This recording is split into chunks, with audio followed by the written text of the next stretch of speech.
Number 4. This happened during a Boy Scout campout when I was 15. My friend, who was supposed to share the tent with me, called out from the trip at the last minute, so that meant I had to pitch the tent and sleep in it alone. The sun was going down, and after a long day of hiking, we got back to camp to set up our tents. It was already dark at that point, and I was still trying to set it up. It wasn't as easy doing it yourself. Someone came over and finally helped me, and then we ate dinner. After the cliched telling of scary stories around the campfire, we all went to sleep. I guess I was a little happy that I had my own tent at that point, since I had more room. I fell asleep quickly, but woke up in the middle of the night to the sound of somebody stomping around my tent. I immediately assumed it was another scout going to take a leak or something. You may be thinking that all our tents were pitched right next to each other, but our scoutmasters actually had us pitch our tents far apart, so I was pretty far from my closest scoutmates. The stomping around the tent seemed to just be going around in a circle, so at that point, I was sure somebody was messing with me. I asked who it was, and in response to that, they stomped off into the woods. I almost found myself going out and following them, but I figured it wasn't worth it, and just tried to fall back asleep. But after that, it was hard to. Sure enough, the stomping came back, and started circling the tent again. I was pissed off now, so I got up and unzipped the door to the tent. I was expecting to see another scout, but when I confronted the person making the noise, instead I saw a grown man, probably 6'5", in his mid-30s.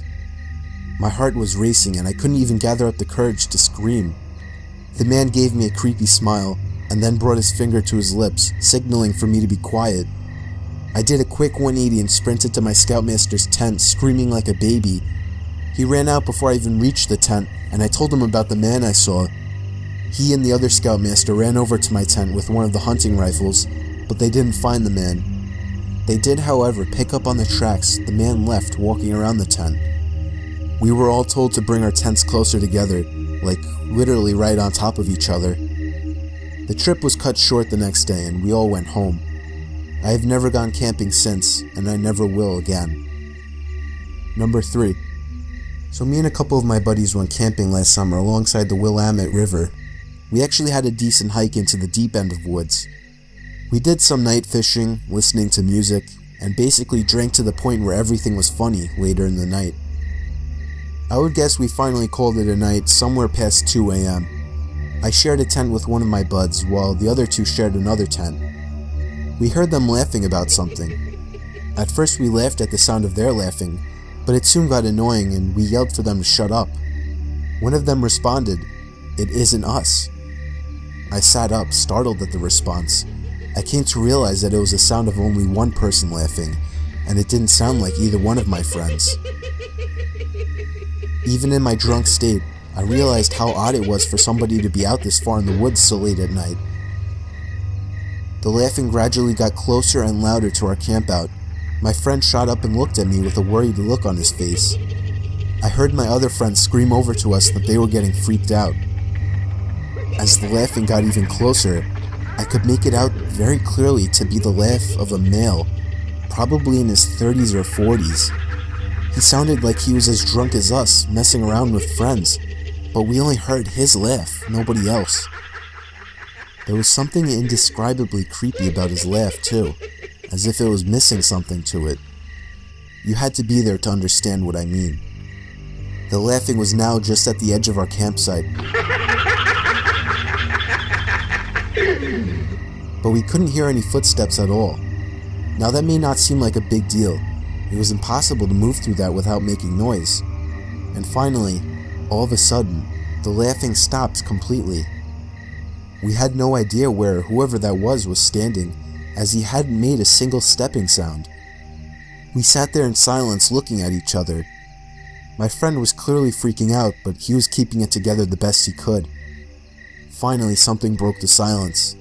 The sound of something rubbing against the cottony fabric of the tent. We saw the outline of a hand through the moonlight, pressing on the tent. We both screamed at the top of our lungs before getting out of the tent. We ran as fast as we could through the woods, our other friends following us. After about 5 minutes of running, we somehow found our car. I actually puked from running so much before taking the wheel. I don't condone drinking and driving, but I still believe we were just in this situation. By far the most horrific experience of my life. No idea who or what the hell that was, or what they wanted. Number 2. After college, I went backpacking in the Canadian wilderness for a few weeks by myself. To put this in perspective, I was in the middle of nowhere. The nearest town was a 3-hour bus ride away, and I only saw one other person, who was from a distance. He was in a canoe, during the entire 7 days. I brought a few disposable cameras with me, as this was before digital cameras were too widespread. I took a lot of pictures. When I got home, I had them developed and took a look at them. The pictures were standard nature shots, until I got about halfway through my first camera. There were 2 pictures of me asleep in my tent in my sleeping bag. I literally freaked out when I saw it, and I had a complete breakdown. To this day, I have no idea how those pictures got taken. I haven't been camping since, and I sleep with my door open and my curtains shut, and I still get the paranoid feeling that whoever took those pictures is still watching me somehow. Number 1. My boyfriend and I decided to go out to the gorge for some quality time camping. We had always gone with several other people, but this was the first time it was just us two. When we got out of our car to prep our gear for the mile hike back to the camping spot, 2 sketchy-looking dudes came out of the trailhead, eyed us, and went back onto their old-school Volkswagen camper van. I had a weird feeling, but shrugged it off and proceeded back to our camping spot. I had previously camped in the same area a handful of times, and I knew it pretty well. Once we got back there, I knew of a handful of different camping spots, and proceeded to check them all out for the one that would be ideal for us.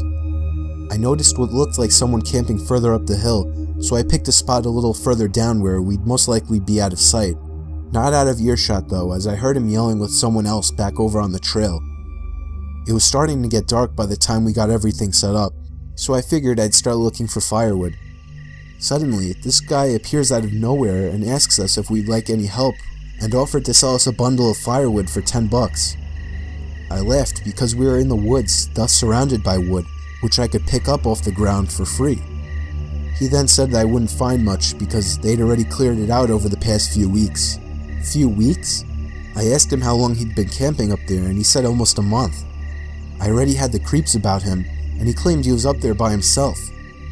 I asked him why I heard him yelling with someone then, and that he had referred to more people when he was talking about the wood. He stammered and was like, yeah, there's some dudes I know camping over there up on the other side of the river. Then he proceeds to tell us that he's been lonely since he arrived. He was from Pennsylvania, took a bus to Lexington, and had been living in the woods back behind where I currently work. I knew exactly where he was talking about, because I saw some homeless people, immigrants, and drug addicts coming in and out of those woods every day. So basically he was a homeless man who somehow got a ride out to the gorge and decided he would just live there instead.